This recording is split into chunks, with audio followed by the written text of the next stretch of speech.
दोस्तों, क्राइम की दुनिया में कई ऐसे शातिर बदमाश और अपराधी भी होते हैं जो कानून से खिलवाड़ करने की कोशिश करते हैं, पुलिस को चकमा देते हैं, बार बार पुलिस के हाथ से निकल जाते हैं।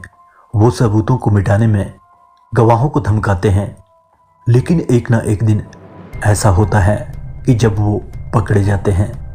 ये तो रही बात पेशेवर अपराधियों की, लेकिन कई मामलों में ऐसा होता है कि कोई आम इंसान जिसका जुर्म की दुनिया से दूर दूर तक कोई नाता नहीं होता, लेकिन जब वो कोई जुर्म करता है तो पुलिस और कानून भी हैरान रह जाते हैं। क्राइम कथा में इस बार आपको बताएंगे एक ऐसी शातिर महिला की कहानी जिसने एक नहीं दो कत्ल किए और 1 साल तक कानून की आंखों में धूल झोंकती रही।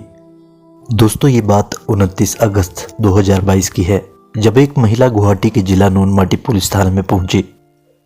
वहां जाकर वंदना कलिता नाम की उस महिला ने पुलिस को एक तहरीर दी और बताया कि उसके 32 वर्षीय अमरज्योति डे और 62 वर्षीय सास शंकरी डे कहीं लापता हो गए हैं। उसने उन दोनों को ढूंढने की काफ़ी कोशिश की, लेकिन वो नहीं मिले। पुलिस को यह बात बताकर वो महिला फूट फूट कर रोने लगी। पुलिस ने उसकी शिकायत सुनने के बाद उसे मदद का भरोसा दिया और कहा कि जल्द ही वो उसके पति और सास को ढूंढ कर निकालेंगे।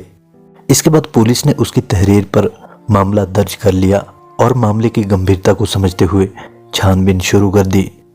पुलिस लापता हुए मां बेटे का सुराग लगाने की कोशिश कर रही थी। उनके बारे में सभी थानों को इत्तला दी गई थी। आसपास के जिलों में भी पुलिस को उनके बारे में बताया गया, लेकिन उनका कोई सुराग नहीं मिला। फिर भी पुलिस अपना काम कर रही थी। नवंबर का महीना आ चुका था, तलाश जारी थी। इसी दौरान एक शख्स नूनमाटी थाने पहुंचा। उसने खुद को लापता हुए अमरज्योति डे का कजिन बताते हुए पुलिस को एक तहरीर दी, जिसमें अमरज्योति डे और उनकी मां शंकरी डे के लापता होने की शिकायत के साथ साथ अमरज्योति की पत्नी वंदना पर भी शक जाहिर किया गया था। साथ ही तहरीर में वादी ने बताया कि कुछ दिन पहले उनकी लापता आंटी के बैंक खाते से पैसे निकाल दिए गए थे। अब पुलिस के पास एक ही मामले की 2 शिकायतें दर्ज थी, लेकिन दोनों की शिकायत में काफ़ी फर्क था। वो ये कि नई शिकायत में पहली शिकायत दर्ज कराने वाली वंदना कातिल पर ही शक जाहिर किया गया था। अब पुलिस भी अलग अलग एंगल से मामले की छानबीन कर रही थी। साल बदल चुका था। इसी दौरान 14 फरवरी 2023 को वंदना कालिता एक बार फिर पुलिस थाने पहुंची और वहां अपने पति और सास के बारे में पूछताछ की। पुलिस ने उसे जांच जारी होने की बात कहकर वहां से रवाना कर दिया। हालांकि पुलिस उस पर नजर रख रही थी। उसका नंबर भी सर्विलांस पर था। पुलिस उसकी लोकेशन ट्रेस कर रही थी। इसी दौरान पुलिस को उसकी गतिविधियों पर शक हुआ और पुलिस ने फरवरी 2023 में वंदना को उसके एक साथी के साथ गुवाहाटी से गिरफ्तार कर लिया। अब बारी थी तीसरे किरदार की, तो उसे भी पुलिस ने 3 सुखिया जिले से दबिश देकर गिरफ्तार कर लिया। वंदना के दोनों दोस्तों की शिनाख्त धंती डेका और अनूप डेका तौर पर की गई। जब पुलिस ने तीनों से पूछताछ की तो ऐसी खूनी साजिश निकलकर सामने आई जिसे जानकर सब हैरान रह जाएंगे। पुलिस को छानबीन के दौरान पता चला कि करीब 12 साल पहले वंदना और अमरज्योति ने अपने परिवार की मर्जी के खिलाफ जाकर शादी की थी। हालांकि बाद में अमरज्योति की मां शंकरी डे ने अपनी बहू और इस शादी को स्वीकार कर लिया था। यही नहीं, शंकरी अपनी बेटे और बहू की पैसों को लेकर बहुत मदद किया करती थी। लेकिन बाद में अमरज्योति और वंदना के बीच झगड़ा होने लगा। अक्सर दोनों किसी न किसी बात पर झगड़ते रहते थे। घर में विवाद और झगड़े की वजह से वंदना भी खासी परेशान रहने लगी थी। इसी वजह से उसने एक जिम में नौकरी कर ली। वो फिटनेस ट्रेनर के तौर पर वहां काम करती रही। शुरुआत में उसकी सास शंकरी ने भी उसका साथ दिया। वो उसे काम के लिए प्रोत्साहन देती थी, लेकिन ये ज़्यादा दिन तक नहीं चला। अचानक शंकरी डे बदल गई और बहू को सपोर्ट करने की बजाय पीछे हट गई। यहीं से वंदना और उसकी सास के रिश्ते में खटास आ गई थी। अब वंदना के मन में कुछ और ही चल रहा था। वो अपनी सास और पति को रास्ते से हटाने का मन बना चुकी थी। उसके दिलो दिमाग में दिन रात यही बात चल रही थी कि कैसे उन दोनों को रास्ते से हटाया जाए। उसे इस बात का एहसास भी था कि ये काम अकेले करना मुमकिन नहीं था। लिहाजा वंदना ने अपने दो दोस्तों को अपनी सारी कहानी सुनाई और उन्हें भी अपने खौफनाक प्लान में शामिल कर लिया। उस दिन दोपहर का वक्त था। अमरज्योति किसी काम से बाहर गया हुआ था। घर में शंकरी और उसकी बहू वंदना अकेली थी। शंकरी को जरा भी अंदाजा नहीं था कि अगले कुछ पलों में उसके साथ क्या होने वाला था। वो अपने कमरे में आराम कर रही थी। तभी वंदना वहां पहुंची और बेड पर चढ़ गई।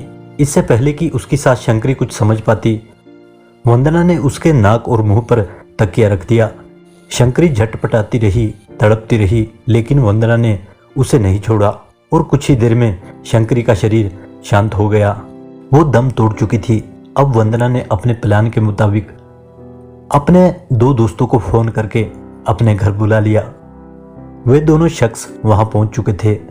अब तीनों मिलकर पहले तेजदार हथियार से शंकरी की लाश के 3 टुकड़े करने लगे और फिर उन टुकड़ों को पॉलीथीन में बांधकर कार के डिग्गी में डाल दिया और पड़ोसी राज्य मेघालय की तरफ निकल गए। बॉर्डर क्रॉस होने के बाद उन्होंने शंकरी की लाश के टुकड़ों को अलग अलग जगहों पर फेंक दिया और वापस गुवाहाटी लौट आए। जब अमरज्योति डे घर वापस आया और उसने अपनी मां के बारे में पूछा तो वंदना ने बताया कि वो किसी काम से बाहर गई हैं, अभी तक लौट कर नहीं आई। इसके बाद वो अपने पति के साथ मिलकर शंकरी डे को तलाश करने का नाटक करती रही। वक्त बीतता जा रहा था। अब वंदना को उस मौके का इंतजार था जब वो अपने पति को भी रास्ते से हटा सके। इस दौरान वो शंकरी को तलाश करते रहे, लेकिन पुलिस के पास नहीं गए। पुलिस के मुताबिक आखिर वंदना को 17 अगस्त के दिन वो मौका मिल ही गया था जिसकी उसे तलाश थी। उस दिन अमरज्योति डे और वंदना नेरंगी में अपने फ्लैट पर आए हुए थे। वो दोनों वहां अकेले थे। इसी दौरान वंदना ने अपने दोनों करीबी दोस्तों को फोन करके वहीं पर बुला लिया। अब मौका मिलते ही वंदना ने अपने दोनों साथियों के साथ मिलकर अमरज्योति पर एक रोड से हमला कर दिया। उन्होंने उस पर इतने वार किए कि उसकी मौत हो गई। अब बारी थी लाश को ठिकाने लगाने की। लिहाजा उन तीनों ने शंकरी की तरह ही अमरज्योति की लाश के टुकड़े टुकड़े कर दिए और फिर उन टुकड़ों को पॉलीथीन में बांधकर पैक कर लिया। फिर उन 5 पॉलीथीन बैग्स को उन्होंने कार के डिग्गी में रख दिया और मेघालय की तरफ चल पड़े। फिर बॉर्डर पार करके उन्होंने लाश के टुकड़ों को अलग अलग जगहों पर फेंक दिया और वापस गुवाहाटी लौट कर आ गए। पकड़े जाने के बाद वंदना कलिता ने पूछताछ के दौरान पुलिस के सामने दावा करते हुए बताया कि उसका पति नशा करता था। इतना ही नहीं, उसकी कई लड़कियों के साथ दोस्ती भी थी। इन सभी वजह से ही उन दोनों के बीच आए दिन झगड़े हुआ करते थे। पूछताछ के बाद गुवाहाटी पुलिस तीनों आरोपियों को पड़ोसी राज्य के उन ठिकानों पर ले गई जहां पर उन्होंने शंकरी डे और अमरज्योति की लाश के टुकड़े फेंके थे। इस काम के लिए मेघालय पुलिस की मदद ली गई और आरोपियों की निशानदेही पर पहले चेरापूंजी के पास खासी हिल्स से शंकरी डे की लाश के टुकड़े बरामद किए गए। बाद में दूसरी जगह से अमरज्योति की लाश के टुकड़े भी पुलिस ने बरामद कर लिए। पुलिस ने इस केस की छानबीन के दौरान मुख्य आरोपी वंदना और धंती के मोबाइल फोन, लाश के टुकड़ों को ले जाने वाली कार, तीनों मृतकों के एटीएम कार्ड, फटे हुए कपड़े और एक कंबल भी बरामद किया। ये वही कंबल था जिसमें शंकरी डे की लाश को लपेटा गया था। ये सभी बरामद सामान फोरेंसिक जांच के लिए भेज दिए गए। पुलिस ने केस खुलासा करने के बाद वंदना समेत तीनों आरोपियों को अदालत में पेश किया, जहां से उन्हें जेल भेज दिया गया। तो दोस्तों, ऐसे अपराधों का कोई अंजाम नहीं होता है। हमें अपराध करने से पहले सोच लेना चाहिए कि आखिर में इसका अंजाम यही होता है। तो दोस्तों, आज के लिए सिर्फ इतना ही। मिलते हैं जल्द ही एक और नए वीडियो के साथ। तब तक के लिए मेरा आप सभी दोस्तों के लिए अलविदा। अगर आपने हमारे चैनल को सब्सक्राइब नहीं किया तो कृपया सब्सक्राइब जरूर करें और लाइक करना ना भूलें दोस्तों।